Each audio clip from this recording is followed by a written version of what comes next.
My husband changed his phone wallpaper from our wedding photo to a bikini pic of his assistant. I found out when he handed me his phone by accident. I smiled, airdropped a video to the room TV. Him and her, in my condo, recorded by security cams. His parents were watching. His mom gasped. His dad stood up, then slapped him. The champagne was chilling in the refrigerator, Sinatra played softly in the background, and the scent of rosemary roast chicken, Lincoln's favorite, wafted through our modest suburban condo. Our 5th anniversary dinner needed to be perfect. 5 years of marriage, 3 apartments, 2 promotions, 1 dream home, and countless promises. I smoothed down my navy dress, the one he said brought out the gold flecks in my eyes, and reached for my phone to check the time. Bella, have you seen my phone? I think I left it on the counter.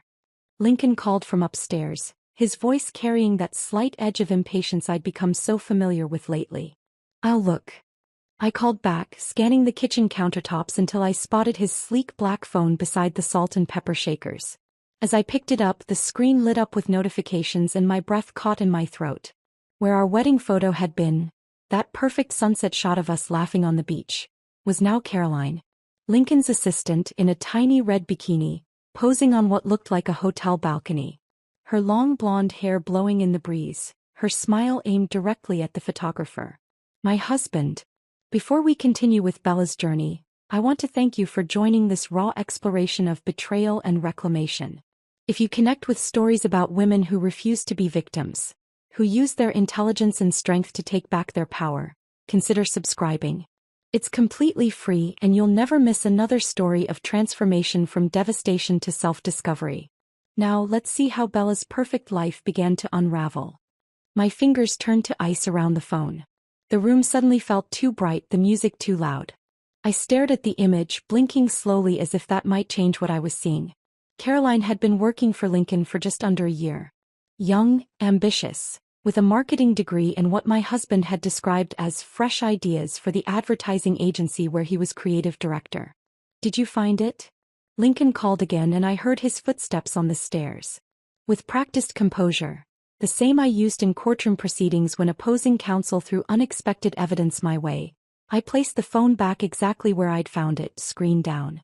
It's on the counter, I said, amazed at how steady my voice sounded while my internal world collapsed into rubble. Lincoln entered the kitchen, all 6 feet of him in pressed slacks and the blue button-down I'd given him last Christmas. He smiled, that crooked smile that had once made my heart race for entirely different reasons than it was racing now. Thanks, babe. He grabbed the phone casually, pocketing it without checking the screen. The chicken smells amazing. I watched him pour himself a glass of water, studied the familiar movements of his hands, the wedding band still firmly in place. In that moment, a strange clarity washed over me. 10 years as a corporate attorney had taught me one crucial lesson. Never show your hand too early. Your parents are still coming at 7, right? I asked, reaching for wine glasses as if this were just another Thursday evening. Yep. Dad texted earlier that they're looking forward to it. I nodded, calculating rapidly behind my practiced smile. Easton and Hazel Thomas. My in-laws of 5 years. Easton, the respected circuit court judge. Hazel, the retired elementary school principal. Both adored their only son, their golden boy who could do no wrong. Over the next hour, as Lincoln showered and I put finishing touches on dinner, my mind worked with cold precision. The image on his phone wasn't just a betrayal, it was evidence. And if there was one piece of evidence, there would be more. That night, during dinner with his parents, I observed Lincoln like he was a hostile witness. The way he checked his phone under the table. How he mentioned Caroline's name twice in professional contexts that seemed unnecessarily detailed. The slight flush on his neck when Hazel asked about his upcoming business trip to Chicago. 3 days later, under the pretense of increasing neighborhood break-ins, I had a security company install cameras in our condo. Lincoln barely noticed, distracted by an urgent project that kept him at the office until 9 most evenings. It's this new campaign for Mitchell Breweries, he explained, loosening his tie one night when he finally came home. Caroline and I are having to rebuild the entire concept from scratch. I nodded sympathetically, playing the role of supportive wife while my phone silently recorded every camera feed from our home to a private cloud account. The following Tuesday, Lincoln texted that he'd be working late again. I ordered takeout, poured a glass of Cabernet, and settled onto our sofa with my laptop. 4 hours I sifted through mundane footage of empty rooms and hallways. Until 2:17 p.m. The front door opened. Lincoln entered first, laughing, followed by Caroline, wearing the same red dress she'd had on in the office party photos on the company website. They were supposed to be at a client meeting across town. I watched, paralyzed, as my husband led his assistant through our home. The home I'd decorated, the home I paid 60% of the mortgage on with my attorney's salary. When they reached our bedroom door, I slammed the laptop shut. My wine glass tipped, spilling dark red across our cream-colored rug like blood from a wound. I didn't move to clean it. In the following weeks, I became a ghost in my own life. I attended partners' meetings at my firm, drafted contracts, met with clients, all while gathering evidence with detached precision. Security footage timestamps matched against Lincoln's late meeting texts. Credit card statements showing dinners for two at restaurants I'd never been to. Hotel charges on days he was supposedly at conferences. I cataloged it all in a password-protected folder labeled Anniversary Video. A darkly fitting title for what I was compiling. The evidence mounted day by day while outwardly, I remained the same Bella Thomas. Competent attorney, devoted wife planning a special 5th anniversary celebration with her in-laws. The hardest part wasn't the betrayal, though that burned like acid through my chest at unexpected moments. The hardest part was maintaining the facade, asking about his day when I'd already watched footage of where he'd actually been. Lying beside him at night, wondering if he was dreaming of her. Washing sheets that carried evidence of betrayals I'd witnessed through cold, digital eyes. One night as I reviewed new footage showing them in our kitchen, her sitting on the granite counter I'd insisted on during our renovation, him standing between her legs, something inside me hardened into resolve. The anniversary dinner with his parents wasn't just an opportunity for exposure. It was necessary justice. I would not crumble. I would not scream or throw things or fall apart like characters in the movies. I would use every skill I'd honed in 10 years of legal practice to present my case flawlessly, with Lincoln, Caroline, Easton, and Hazel as my captive jury. And when the verdict came down, I would walk away with my dignity intact, leaving behind nothing but the shattered illusion of the perfect life we'd pretended to build. The morning after my decision, I woke up beside Lincoln feeling like I was wearing someone else's skin. His arm draped casually across my waist as if he had every right to be there. I slipped from beneath his touch, careful not to disturb his sleep, and headed to the shower where I could let silent tears mix with the water streaming down my face. 10 minutes to fall apart, then the mask would go back on. Big case today? Lincoln asked over coffee, noticing my extra professional charcoal skirt suit. I smiled, stirring cream into my mug. Deposition for the Westlake merger. Might run late. The lie slid easily from my lips, though I'd never been dishonest with him before his betrayal began. No problem. I've got that client dinner with the Mitchell Brewery's people anyway. I nodded, mentally cataloging the information. There was no client dinner on his shared calendar, which I'd checked obsessively that morning. Another thread to pull. At work, I closed my office door and pulled out a leather-bound journal I'd purchased specifically for this purpose. Red, ironically, the color of both passion and warning. Inside, I began documenting everything. Dates, inconsistencies, patterns in Lincoln's behavior. The legal pad format I'd used throughout law school now served to build a case against my own marriage. Tuesday, said client dinner with Mitchell Breweries. Called office, no dinner scheduled. Credit card charge at Riverpoint Hotel Bar, $78.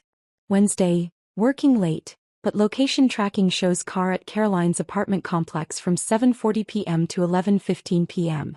Thursday, anniversary gift receipt in pocket diamond earrings, $1,200. Not for me. Week after week, the journal filled with clinical observations, each one a paper cut to my heart. The woman who documented these betrayals and the woman who smiled at Lincoln over breakfast became increasingly separate entities. One was gathering ammunition. The other was maintaining necessary cover. You seem distracted lately, my colleague Megan noted over lunch one day. Everything okay at home? Just anniversary planning, I replied, the practiced smile appearing instantly. 5 years is a milestone, right? The double life wore on me. Each morning I applied makeup carefully, concealing the shadows under my eyes from nights spent reviewing security footage. I laughed at Lincoln's jokes during dinner parties with our friends, all while mentally calculating how to access our financial records without arousing suspicion. My opportunity came when Lincoln mentioned a 3-day conference in Boston. One I promptly verified was actually happening, though whether he'd be attending remained questionable. The morning of his departure, I called in sick to work for the first time in 3 years. With trembling hands, I logged into our joint banking portal. We maintained separate accounts for our salaries but shared one for household expenses and occasional joint purchases. I scrolled through 6 months of statements, taking screenshots of every suspicious transaction. Woodland Jewelry, $1,247.98. Weekend reservation at Lakeside Inn, $689.73. Carolina Wine Imports, $312.50. Caroline's favorite vineyard, according to her social media. Each discovery was meticulously added to my growing file. I wasn't just collecting evidence of an affair anymore. I was documenting financial infidelity as well. Lincoln was spending our shared resources to finance his betrayal. That same day, I took the calculated risk of adding 2 more hidden cameras. One in our bedroom closet where he often took private work calls, and another angled toward our bathroom door. The existing cameras had captured them in common areas, but I needed comprehensive evidence. Every legal instinct warned about invasion of privacy, but my wounded heart overruled professional caution. How was Boston? I asked when Lincoln returned, his overnight bag dropping in our entryway. Exhausting. Back-to-back sessions on digital marketing trends. He kissed my cheek and I fought the urge to wipe away the touch. How about I take you to dinner tonight? Make up for being gone. I smiled, nodding. That sounds perfect. While he showered, I checked the location history on his phone, which I'd figured out how to access weeks earlier. The blue dots showed his movements clustered around downtown Chicago hotels, nowhere near Logan Airport or Boston. Another entry for my journal. The dual existence became almost normal, watching him lie to my face, accepting it with a smile, then documenting everything once he left the room. I became an expert actress, laughing at appropriate moments, initiating intimacy occasionally to avoid suspicion, all while silently building my case. One night, Lincoln reached for me in bed, his hand sliding along my hip. I didn't recoil, though everything in me wanted to. Instead, I played my role, responding to his touch while my mind catalogued the mechanics of our interaction. The performance was convincing enough that afterward, he fell asleep with his arm around me, completely unaware of my detachment. As our anniversary approached, I began planning the revelation with the same attention to detail I devoted to preparing crucial witness testimony.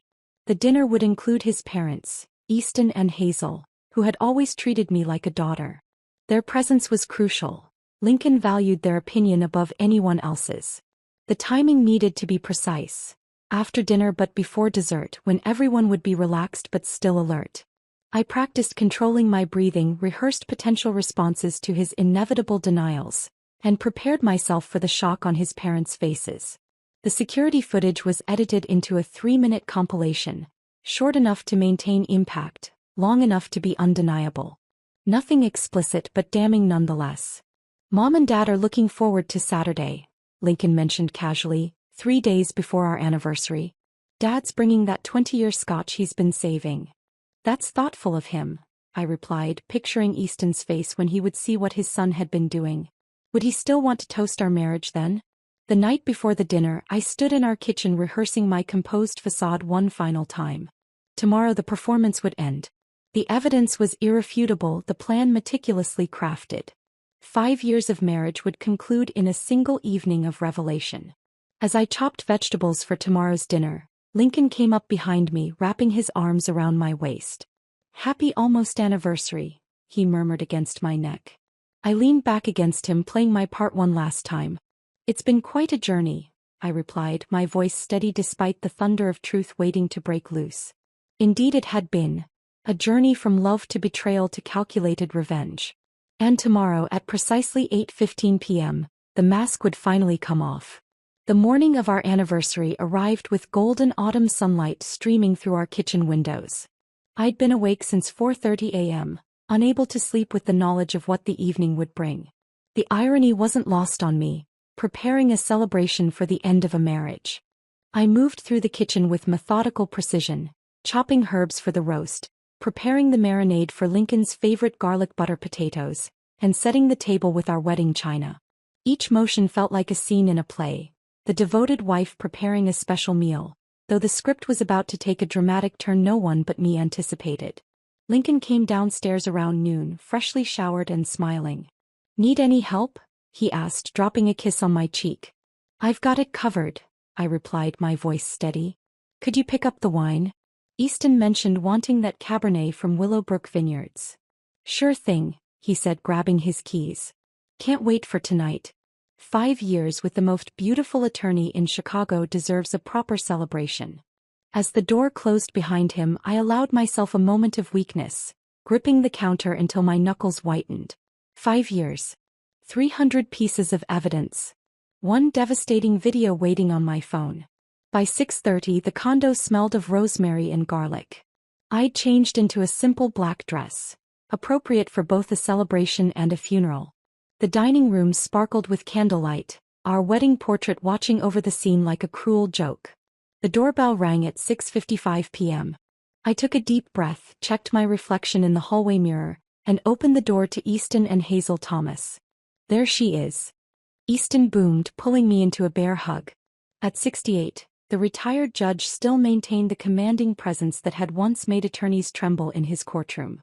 "Happy anniversary, sweetheart." Hazel embraced me next, her perfume enveloping me in a cloud of lilac. "We brought gifts," she whispered conspiratorially, holding up elegant silver gift bags. "And scotch," Easton added, producing an expensive bottle. "Where's that son of mine?" On cue, Lincoln appeared from the kitchen, embracing his parents with genuine affection. Something twisted painfully in my chest watching him. The charming son, the doting husband, knowing what lay beneath the facade. Dinner progressed with practiced normalcy. I served the courses, poured the wine, and participated in conversations about neighborhood developments and Lincoln's recent work projects. "The Mitchell campaign is really taking off," Lincoln explained, swirling his wine. "We've got some innovative strategies in play." "All thanks to that assistant of yours," Hazel said innocently. "Caroline, right? You mentioned she's been instrumental." I watched Lincoln's face carefully. The slight tightening around his eyes, the momentary pause before responding. "The whole team's been great," he deflected. "Speaking of great teams," Easton raised his glass. "Here's to 5 spectacular years for these two. Lincoln, you couldn't have chosen a better partner." "I know," Lincoln agreed, reaching for my hand across the table. I allowed his fingers to intertwine with mine, feeling nothing but cold determination. After clearing the dinner plates, I excused myself to the kitchen, ostensibly to prepare dessert. Instead, I took 30 seconds to steady my breathing and retrieve my phone from its charging station. The video was queued up, ready to airdrop to our television. There would be no turning back. When I returned to the dining room, Hazel was in the middle of a story about Lincoln's childhood accomplishments. "He was always so focused when he wanted something," she was saying. "Remember that science fair in 8th grade, Lincoln? You worked for weeks on that project." Speaking of memories, I interjected smoothly, placing strawberry cheesecake, Lincoln's favorite, on the table. "We still haven't shown you the photos from our trip to Lake Geneva last month." Lincoln smiled, clearly relieved by the change of subject. "They're on my phone somewhere." "Why don't you show your mom?" I suggested. "I think she'd especially love the sunset shots from the boat tour." As he reached for his phone, I casually picked up mine. "Actually, I have some better ones. Let me put them on the TV so we can all see them properly." No one questioned this. We often shared photos this way during family gatherings. I tapped a few buttons, connecting to the smart TV mounted on our dining room wall. My heart hammered against my ribs as I selected the file labeled Anniversary Special. "I put together a little slideshow," I explained, my voice surprisingly steady. "Just some highlights from our 5 years together." The screen flickered to life. The first image was indeed from our wedding. Lincoln and me on the beach, laughing as waves crashed behind us. His parents made appreciative noises. Lincoln smiled, reaching for my hand again. I withdrew my fingers just as the image changed. The timestamp appeared first, 2:17 p.m. Tuesday, September 23rd. Our living room came into focus. The front door opened. Lincoln's smile froze on his face. The footage showed him entering our home, Caroline following close behind. Their laughter was muted but visible. His hand on the small of her back. Her fingers in his hair. "What is this?" Lincoln's voice cracked. He lunged for the remote control, but I'd already moved it out of reach. Easton and Hazel sat motionless, confusion giving way to horrified understanding as the footage continued. Lincoln leading Caroline toward our bedroom. "Bella, turn it off," Lincoln hissed, standing now, his face drained of color. "That's just the beginning," I replied calmly, though my heart raced. "There's more. Kitchen counter footage from last Thursday. Shower footage from Monday morning while I was at court. Oh, and my personal favorite, you two on our anniversary weekend last year when I was visiting my sick mother." Hazel's gasp seemed to echo through the room. Her hand covered her mouth, eyes wide with shock. Easton remained perfectly still, his face darkening to a dangerous shade of red. "These are time-stamped, documented, and backed up," I continued in my most professional courtroom voice. "As are the financial records showing gifts purchased for Caroline on our joint account. The hotel receipts. The text messages." Lincoln stared at me, then at his parents, then back at the screen where the evidence of his betrayal played on in damning clarity. "Lincoln Thomas." Easton's voice was barely recognizable, a guttural growl I'd never heard from the typically composed judge. "What have you done?" The storm I'd been preparing for had finally broken. As Lincoln stammered through desperate explanations, I stood watching the destruction with a strange sense of detachment. 5 years of marriage disintegrating before my eyes, yet all I felt was the quiet satisfaction of justice finally being served. Easton Thomas rose from his chair with the deliberate slowness of a man fighting to maintain control. The room seemed to shrink under the weight of his fury. Lincoln backed away, hands raised defensively.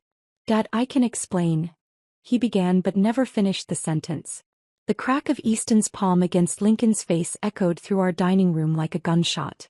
5 years of practicing law in Chicago's most cutthroat courtrooms hadn't prepared me for this raw display of parental disappointment. Lincoln staggered backward, his hand moving to his reddening cheek, shock written across his features. "Don't you dare call me that right now," Easton growled, his voice trembling with rage. "Your mother and I raised you better than this." Hazel remained frozen in her seat, tears streaming silently down her lined face. Her fingers clutched the edge of our dining table, the mahogany one we'd found at that antique store in Michigan during our second anniversary trip. The strawberry cheesecake sat untouched, its perfect surface now an obscene reminder of the facade we'd been living. "It's not what it looks like," Lincoln tried again, desperation creeping into his voice. "Caroline and I, it's just work stress. A mistake. A one-time thing that got out of hand." I let out a small hollow laugh. "One time, Lincoln, I have footage spanning 8 months. 73 separate incidents in our home alone." The precision of my documentation seemed to hit him like physical blows. His eyes darted between his parents and me, searching for an escape route that didn't exist. The footage continued playing silently in the background, a ghostly chronicle of betrayal that no one could look away from. "Turn it off," Hazel whispered finally, her voice cracking. "Please, Bella." I nodded and pressed pause but didn't disconnect the screen. The frozen image of Lincoln kissing Caroline in our kitchen hovered like an accusation. "When?" Easton demanded, still standing over his son. "When did you become this person?" Lincoln sank into his chair, suddenly looking decades older than his 35 years. "It just happened," he mumbled. "We were working late, drinking, celebrating the Mitchell account. 8 months ago," I supplied helpfully. "Around the time I made junior partner. While I was working 16-hour days to advance my career, you were advancing your relationship with Caroline." I moved around the table, retrieving a manila folder from the sideboard drawer. My hands didn't shake as I laid out printed screenshots of text messages, credit card statements, hotel receipts. Each piece of evidence meticulously organized by date. The attorney in me couldn't help but appreciate the thoroughness of my case. "Diamond earrings," I pointed to one receipt. "Charged to our joint account the day after I won the Westfield case. Weekend at the Lakeside Inn while I was visiting my mother in the hospital.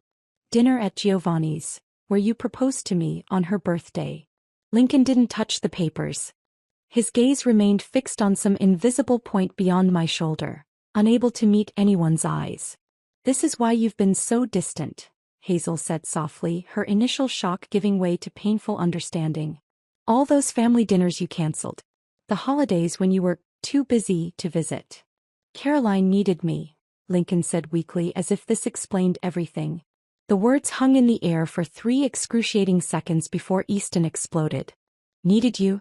Needed you. His fist came down on the table, causing the wine glasses to jump. Your wife needed you. Your family needed you. We welcomed you into our home at Christmas while you were carrying on with. He couldn't finish, overcome with disgust. I'd never seen Easton Thomas at a loss for words in all the years I'd known him. The former judge who could deliver hour-long opinions without notes was now stammering with rage. I was going to end it, Lincoln tried again, an edge of whining desperation entering his voice. After the Milwaukee conference next month. I was going to break it off with Caroline and recommit to our marriage. That was news to me, another lie to add to the mountain between us. I studied my husband's face, searching for any trace of the man I'd fallen in love with 10 years ago. The college boyfriend who'd written me poetry during finals week. The fiancé who'd surprised me with sunset picnics. The newlywed who'd whispered dreams of growing old together. He was a stranger now, this panicked man crafting flimsy excuses in our imploding dining room. How convenient, I said coolly. And what about the trip to Cancun you booked for Caroline's birthday next month? The one you paid for with airline miles from our joint account. Lincoln paled. How did you? I'm an attorney, Lincoln. Gathering evidence is what I do. Hazel stood suddenly, her chair scraping against the hardwood floor. I can't be here right now, she said, her voice thick with emotion. I need air. She moved toward the door with unsteady steps. Easton looked torn between following his wife and continuing to confront his son. Parental instinct won out, and he gave Lincoln one last withering look before going after Hazel. Don't you dare leave, he commanded his son. We're not finished. In the sudden quiet after the front door closed behind them, Lincoln and I faced each other across the ruins of our anniversary dinner. 5 years of marriage reduced to forensic evidence and security footage. How long have you known? He asked finally, his voice small. Long enough to be certain, I replied, feeling oddly detached from the pain that should have accompanied this conversation. Long enough to prepare. Lincoln reached for my hand across the table. I withdrew it before he could touch me. Bella, please. We can work through this. Couples therapy. A fresh start. I'll cut all ties with Caroline immediately. I stood, smoothing the fabric of my black dress. Your parents will be back soon. I'm going to pack a bag and stay at Megan's tonight. You're leaving. Panic flooded his features. No. Like this. Did you think I'd stay? I asked, genuine curiosity in my voice. Did you think I'd watch that footage and then just... What? Forgive you? Pretend it never happened. I love you, he said desperately. One mistake shouldn't erase 10 years together. 73 mistakes, I corrected him. In our home alone. I moved toward our bedroom, pausing at the threshold to look back at the man who was still legally my husband. Don't follow me. You have enough to deal with when your parents return. Upstairs, I packed efficiently, toiletries, work clothes, important documents. The overnight bag I'd prepared days ago sat ready in my closet. As I zipped it closed, I heard the front door open and Easton's voice rising again in the living room. I slipped out the back door, my car keys clutched tightly in my hand. The cool October air hit my face like a blessing, washing away the suffocating atmosphere of deceit that had filled our home. As I drove away from the condo, from the marriage, from the life I'd thought was real, an unexpected feeling washed over me. Not grief. Not rage. Not even heartbreak. Freedom. Megan's spare bedroom became my sanctuary for the first week after the implosion of my marriage. 7 days of ignored calls from Lincoln, concerned text messages from Hazel, and a single voicemail from Easton that simply said, "We're here when you're ready, Bella."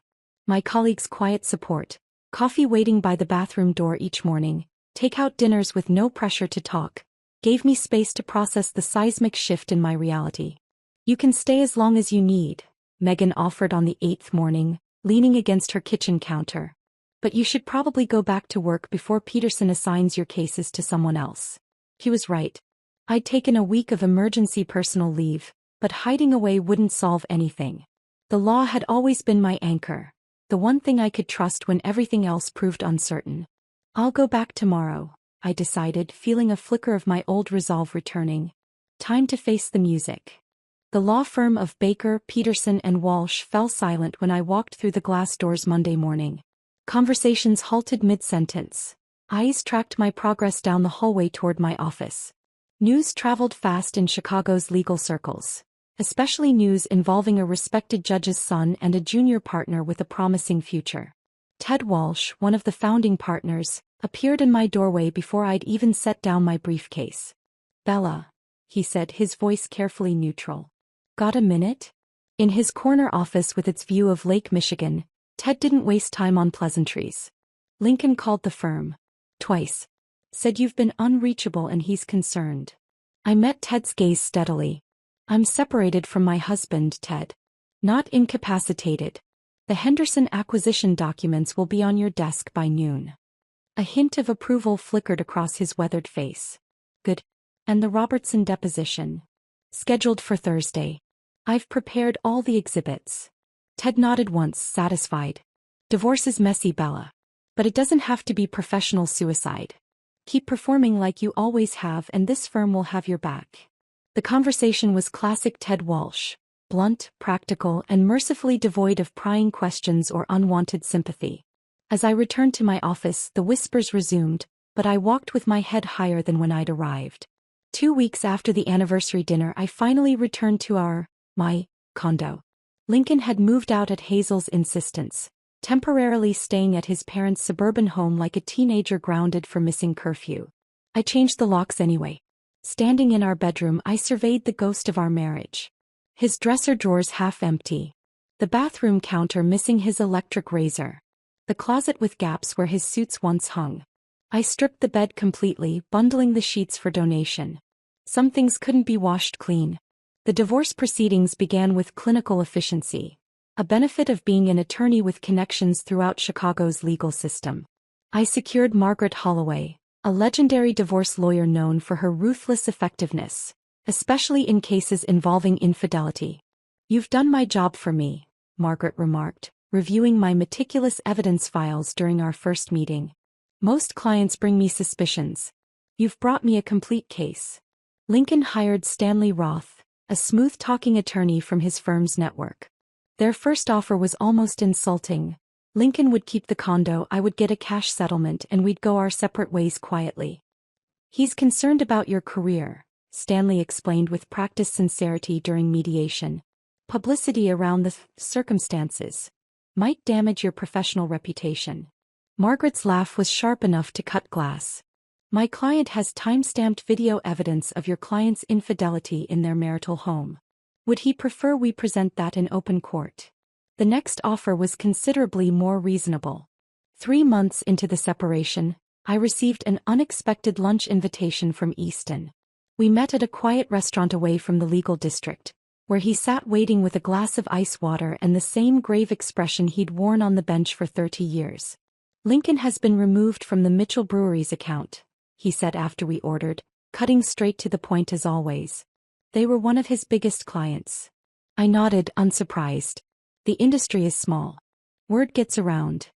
"It wasn't gossip that cost him the account," Easton replied, meeting my gaze directly. "It was me. I've known James Mitchell for 40 years. Golf buddies.